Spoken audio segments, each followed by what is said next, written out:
Nicola Sturgeon has said Scotland will be at the centre of international attention in 2020 in her New Year message. The First Minister highlighted the UN Climate Change Summit in Glasgow in November as key date for the year ahead, which she said would give Scotland the chance to show it is leading by example. Addressing the UK's scheduled exit from the EU in January, the SNP leader sought to reassure EU citizens and said the Scottish Government would work towards giving people the opportunity to determine Scotland's future. As we celebrate the start of 2020 and a new decade, we look forward to a year in which Scotland will be at the centre of international attention, she said. In November, the United Nations Climate Change Summit in Glasgow will attract more than 30,000 people from around the world. Hopefully that summit will lead to progress in tackling the most important issue that the world faces.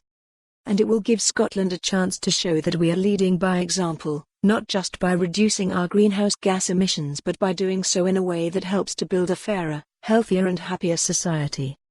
The First Minister added, the Glasgow summit comes near the end of what will be a historic year.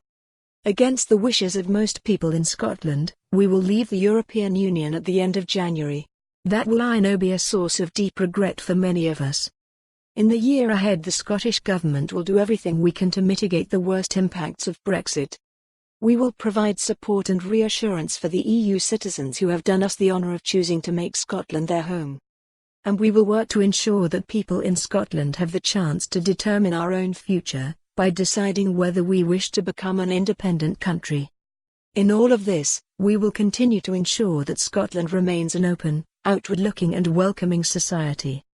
In his own New Year message, Scottish Conservative leader Jackson Carlaw spoke of his optimism that the UK can move on from a decade of division.